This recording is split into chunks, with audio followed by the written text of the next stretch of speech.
नमस्कार मित्रांनो, एड लागलं प्रेमाचं या मालिकेच्या आजच्या धमाकेदार भागामध्ये मंजिरी आणि मिहीरच्या लग्नाच्या पहिल्या रात्रीचा सगळा भूतकाळ आपल्यासमोर उघड झालेला आहे. तर इथे आता राया लगेच मिहीरचा हात पकडतो आणि मला ते मिहीर, तुझी हिंमत कशी झाली माझ्या बायकोवरती हात उचलायची. त्यावर लगेच आता मिहीर रायाचा हात बाजूला करतो. राया पटकन त्याची कॉलर पकडतो आणि म्हणतो, बोल ना, तुझी हिंमत कशी झाली. तेव्हा मिहीर म्हणू लागतो, हो राया, सॉरी या, मी विसरलो होतो. मंजिरी तुझी बायको आहे ना, मग तिलाच विचार ना. त्यावर लगेच राया म्हणू लागतो, मिस्फायर, काय चालू होतं तुम्हा दोघांचं आणि राणीबद्दल काय बोलत होता तुम्ही.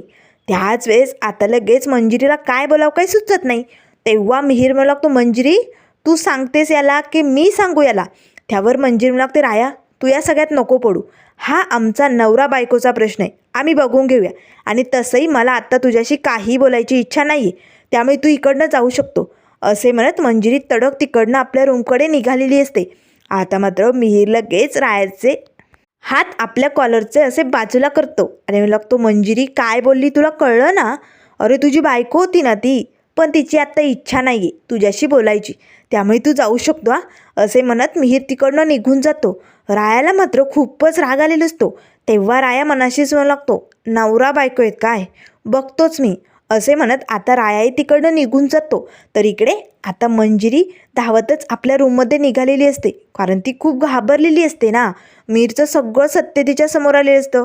हे सगळं जे चालू आहे मिहीरचं ते सगळं नाटक आहे हे तिला कळालेलं असल्यामुळे ती खूपच घाबरून गेलेली असते.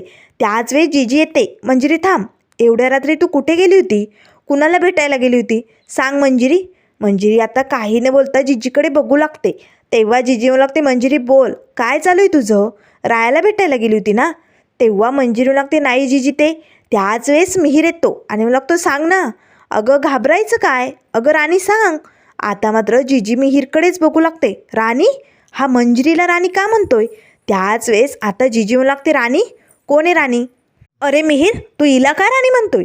त्यावर मिहीर म्हणू लागतो, जीजी अगं मंजिरी राणीच्या शोधात बाहेर गेली होती म्हणून विचारतोय, राणी सापडली का, तिच्याबद्दल काही माहिती मिळाली का.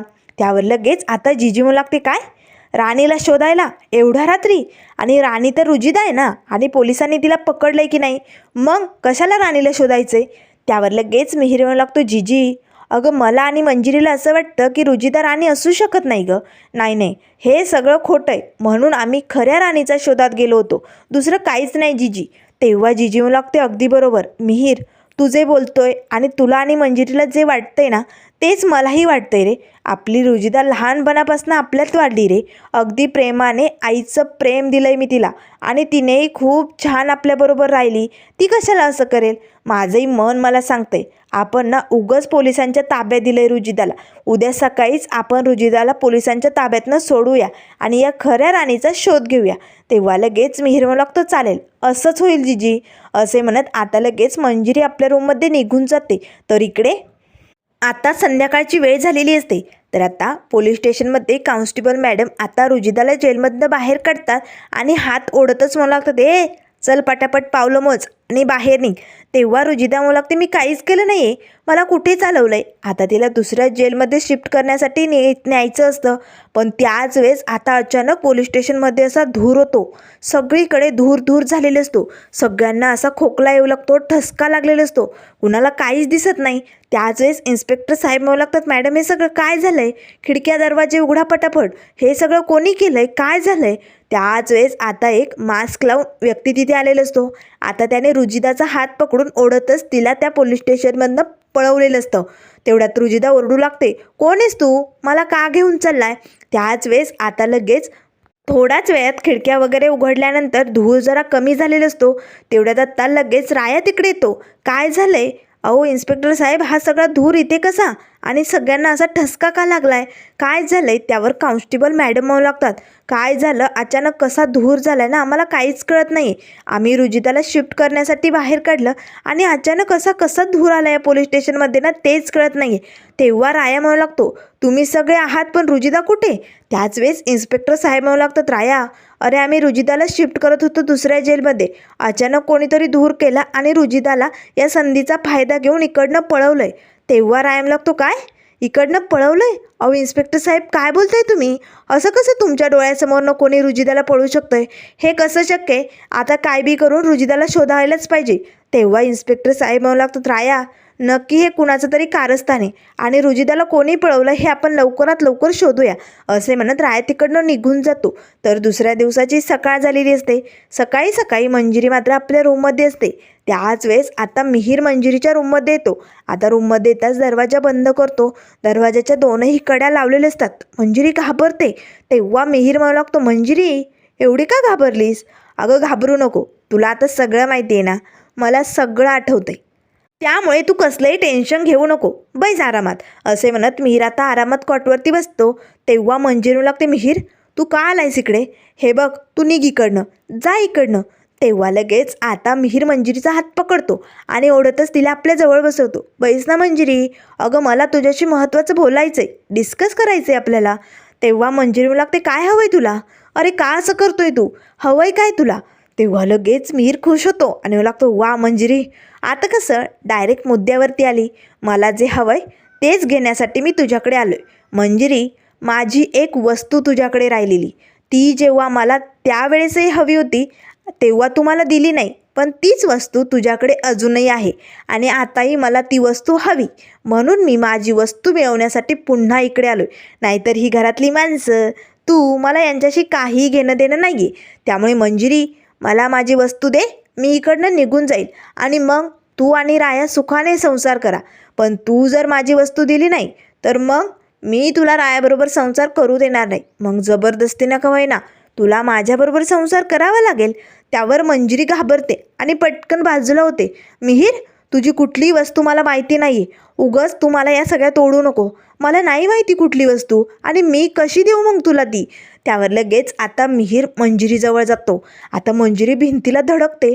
पाठीमागे तिला कुठेही जाण्यासाठी जागा नसते.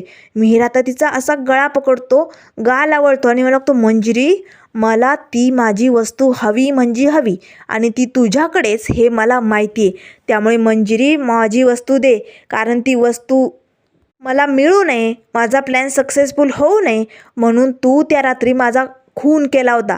योगायोगाने मी वाचलोय खरा, पण मी पुन्हा ती वस्तू मिळवण्यासाठीच इकडे आलोय. त्यामुळे मंजिरी, मला ती वस्तू हवी आहे म्हणजे हवी. तेव्हा मंजिरी लागते, बाजूला हो, मला नाही माहिती ती वस्तू, मी कशी देऊ? ती वस्तू तर तुझ्याकडेच होती ना. आता मिहीरला लगेच त्या रात्रीचं सगळं काही आठवू लागतं. तेव्हा मिहीर म्हणू लागतो, मंजिरी, आपल्या लग्नाच्या पहिल्या रात्री तुला आठवतंय ना, मला अण्णाची माणसं घेऊन गेली होती, आठवतंय ना? का घेऊन गेली होती माहिती आहे ना? अगं तीच वस्तू अण्णाला हवी होती आणि म्हणूनच अण्णाने अड्ड्यावरनं मला पुन्हा घरी पाठवलं होतं आणि ती वस्तू घेण्यासाठी मी घरी आलो होतो. पण त्याच वेळेस आता मंजिरी मिहीरकडे बघू लागते. मिहीरला इथे आता सगळे पाठीमागचे क्षण आठवू लागतात. मिहीर आता अण्णाकडनं सुटून घरी आलेलो असतो आणि आता घरात सगळेजण लाईट बंद करून झोपलेले असतात. आता अंगणात येत्याच मिहीर म्हणू लागतो, सगळ्यांचे लाईट ऑफ झालेत. याचा अर्थ दिवसभर लग्नाच्या धावपळीमुळे सगळेजण दमले असतील आणि झोपले असतील. मला लवकरात लवकर आता ती माझी वस्तू घेऊन या घरातनं कायमचं निघून जायचे, असे म्हणत आता मिहीर लगेच घरात येतो. आता मंजिरीच्या म्हणजे आपल्या रूमजवळ येऊन बघतो तर मंजिरी रूममध्ये मिहीरची वाट बघत बसलेली असते. तेव्हा मिहीर हळूच डोकावून मंजिरीकडे बघतच म्हणू लागतो, मंजिरी, मला माफ कर, माझं ना तुझ्यावरती प्रेम नाही आहे गं, पण नानाजीजीने सांगितलं म्हणून मी केवळ तुझ्याबरोबर लग्न केलं आहे. म्हणूनच मंजिरी, मला माफ कर, मी कायमचा चाललोय तुम्हाला सोडून, असे म्हणत आता मिहीर लगेच तिकडनं बाहेर येतो. आता बाहेर अडगळीची जी पाठीमागे रूम असते ना, त्या रूमजवळ आता अंगणातच मिहीरने त्याची ती वस्तू लपवून ठेवलेली असते. मिहीर आता तिथलं सामान बाजूला करतो. कुदळीने आता तिथे खणू लागतो. आता खाणल्यानंतर त्यात एक पेटी असते. आता ती पेटी मिहीरने बाहेर काढलेली असते. तर इकडे आतमध्ये वेड्यासारखी मंजिरी मिहीरची वाट बघत असते. तर आता ती पेटी बाहेर काढताच मिहीर खूपच खुश होतो आणि लागतो, सापडली, माझी वस्तू मला मिळाली. एकदा का ही वस्तू मला मिळाली की मी इकडनं फरार होणार, मी पुन्हा कधी इकडे फिरकणार सुद्धा नाही आणि मी मला हवं ते करणार, असे म्हणत आता ती पेटी उघडताच त्यात एक बॅग असते. आता मी ती बॅग हातात घेतो आणि मला लागतो, चला, मला माझी वस्तू मिळाली. आता एकदा का मी ही वस्तू घेऊन इकडनं निघालो की मला कोणी शोधू शकत नाही. पण अण्णाची माणसं जर माझ्या मागावर असतील तर मग मी काय करू? अण्णा तर ही वस्तू मला दे असं म्हणतोय आणि अण्णाने मला तशी धमकी दिली. जर ही वस्तू मी अण्णाला दिली नाही तर अण्णा मला मारून टाकेल. नाही नाही नाही, मला काही करून अण्णाच्या नजरेतनं ही वस्तू इकडनं घेऊन पळावं लागेल. पण कसं? मी काय करू?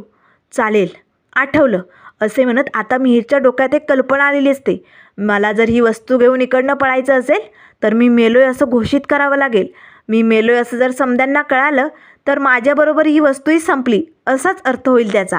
याचा अर्थ मी संपलोय हे चित्र मला दाखवावंच लागेल असे म्हणत आता मिहीर लगेच ती बॅग घेऊन आतमध्ये येतो. आतमध्ये येताच आता मिहीर लगेच किचनमध्ये जातो. हॉलमध्येच त्याने ती बॅग ठेवलेली असते.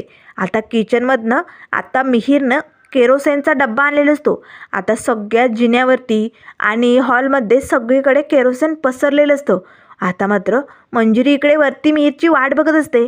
तेव्हा मिहीर मला लागतो, चला आता एकदा का या घराला आग लागली की सगळ्यांचा शेवट झाला म्हणून समजायचा. मंजिरी, मला माफ कर गं, पहिल्याच रात्री तुझा मृत्यू होणार आहे या घरात. पण काय करणार, मला हे करणं भाग आहे, कारण यातच माझं सुख आहे. ही वस्तू घेऊन मी इकडनं जाणार आणि मग मला हवं ते मिळणार असे म्हणत आता मिहीर मात्र लगेच आपल्या खिशात माचीस शोधू लागतो. त्याच वेळेस आता इकडे मंजिरी म्हणू लागते, मिहीर अरे तुझी वस्तू तुझ्याचकडे होती ना, मग तू मला का विचारतोय आणि मला का वेठीस धरतोय? हे बघ, मला खरंच माहिती नाही आहे. तेव्हा मिहीर म्हणू लागतो, मंजिरी खरं खरं सांग, त्या दिवशी त्या रात्री त्या बॅगमधली वस्तू गायब होती. आता पुन्हा मिहीरला ते सगळे क्षण आठवू लागतात. मिहीर आता काडीसपेटी शोधत असतानाच त्याला सापडत नाही. मिहीर आता टेबलजवळ येतो. तेव्हा म्हणू लागतो, नाही नाही, काडीपेटी सापडत नाही, माझ्याकडे जास्त वेळ नाही, मला माझी वस्तू घेऊन इकडनं फरार व्हावंच लागेल असे म्हणत मिहीर पुन्हा ती बॅग उघडतो. आता त्यात त्याने जी वस्तू ठेवलेली असते ती त्यातनं गायब असते. ती बॅग मात्र रिकामी असते. मिहीरला धक्काच बसतो. माझी वस्तू कुठे गेली? यातच ठेवलेली होती ना, मग अशी कशी गायब झाली? तेवढ्यात आता वरती मंजिरीला मिहीरचा आवाज येऊ लागतो. तेव्हा मंजिरी मनाशीच म्हणू लागते, कुणाचा आवाज येतोय? मिहीर आहे का हॉलमध्ये? आणि वास कसला येतोय? केरोसिनचा वास यावेळी असे म्हणत मंजिरी आपल्या रूममध्ये इकडे हॉलमध्ये खाली आलेली असते. आता हॉलमध्ये सगळीकडे केरोसिन पसरलेलं बघताच मंजिरीला धक्का बसतो. तेव्हा मंजिरी मिहीरजवळ येते. मिहीर, अरे काय करतोयस तू? अरे तू आपलं घर जाळायला निघालाय का? आणि ते पण सगळे घरात असताना? मिहीर, अरे काय चालू आहे तुझ्या डोक्यात? तेव्हा मिहीर मला लागतो, मंजिरी अगं मी तुला मारणार नव्हतो गं, शेवटच्या क्षणी मी तुला बाहेर काढणारच होतो मंजिरी. हे बघ, बाकीच्या घरच्यांना मरू दे, आपल्याला आनंदात संसार करायचे आहे की नाही, सुखात राहायचे की नाही. मग मंजिरी, मला माझी वस्तू दे. या बॅगमध्ये मी माझी जी वस्तू छोटी अशी जपून ठेवली होती ती वस्तू मला हवी गं मंजिरी, दे ना, ती तुझ्याकडेच आहे ना.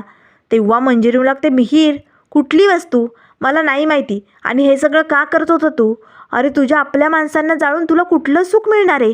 हे बघ, मी ना जिजीला नानालाच बोलावते, मी पण बघते तू असा कसा वागू शकतो. तेव्हा आता लगेच मंजिरी जिजी असा आवाज देणार. तेच मिहीर तिचा आता गळा आवळतो आणि तिचं तोंड दाबतो आणि लागते, मंजिरी कुणालाही जागं करायची गरज नाही आहे, तुला सांगितलं ना, मला ती वस्तू हवी म्हणजे हवी, चल इकडनं असे म्हणत आता मिहीर मंजिरीला ओढतच इकडे बाहेर आता गावात एका झाडाखाली घेऊन आलेला असतो, जिथे आता मोठा पाण्याचा तलावही शेजारीच असतो. त्याच वेळेस आता मंजिरी लगेच मिहीरला बाजूला ढकलते. मिहीर, अरे काय वेडेपणा करतोय तू?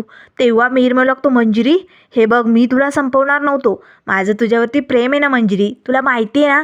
तेव्हा मंजिरी लागते, हे असलं प्रेम? अरे पहिल्याच दिवशी तू घरातल्या माणसांना संपवतोय, याला कुठे प्रेम म्हणतात का मिहीर? काय चालू आहे तुझं? आणि कुठली वस्तू मिळवायची तुला? तेव्हा मिहीर मला लागतो, मंजिरी अगं राणी माझं ऐक, ही वस्तू जर आपल्याला मिळाली ना तर आपल्याला सगळं सुख मिळणार आहे, आपण हवं तसं राहू शकतो, हवं ते करू शकतो, आणि माझा हाच प्लॅन आहे. त्यामुळे मंजिरी, घरच्यांना जाऊ दे मरू दे, एकदा का हे घरचे संपले की आपल्याला त्यांच्याशी काही घेणं देणं नाही, आपण दोघे सुखात राहूया.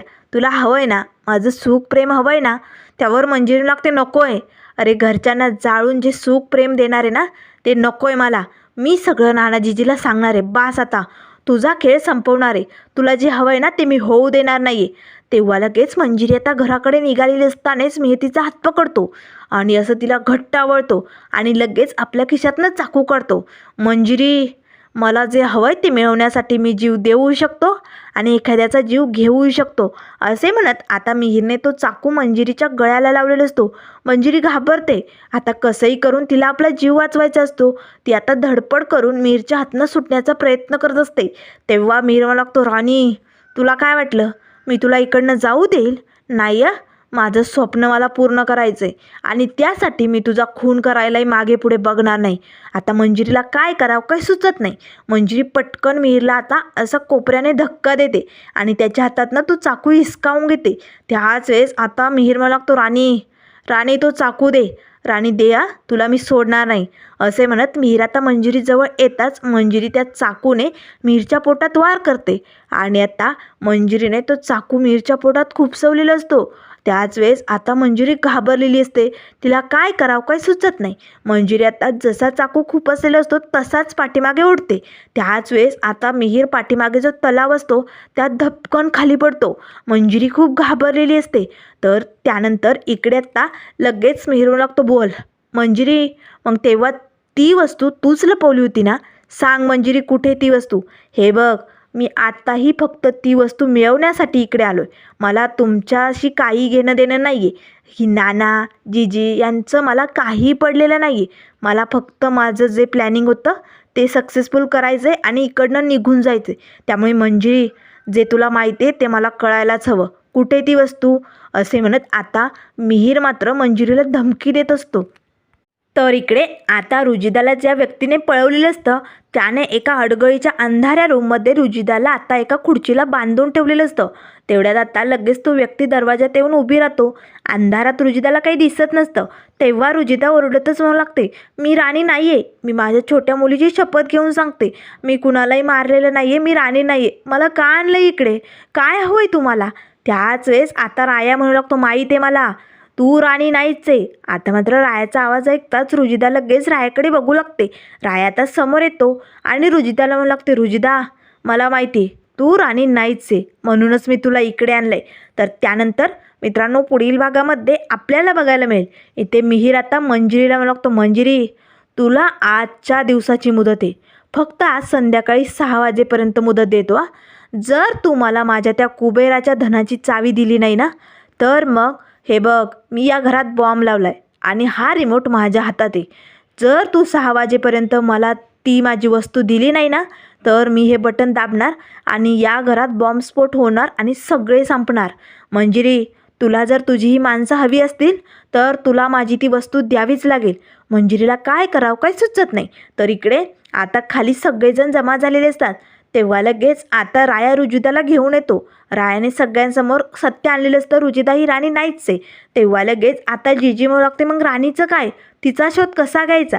राया लगेच मिसफायरच्या डोक्यावरती हात ठेवतो आणि म्हणू लागतो, जीजी मिसफायरच्या डोक्यावरती हात ठेवून हा राया वचन देतोय तुम्हाला, येत्या होळीपर्यंत राया त्या राणीचा शोध घेणार आणि या होळीत त्या राणीचा खेळ संपवणार. मंजिरी मात्र घाबरते आणि रायाकडे बघू लागते. आता मंजिरी पुढचं काय पाऊल उचलणार? मिहीरला ती वस्तू परत देणार का? हे सगळं सत्य कसं समोर येणार हे आपल्याला लवकरच बघायला मिळेल. त्यामुळे मित्रांनो, अशाच मालिकेंच्या अपडेट पाहण्यासाठी चॅनलला लाईक करा, सबस्क्राईब करा. व्हिडिओ पाहिल्याबद्दल धन्यवाद.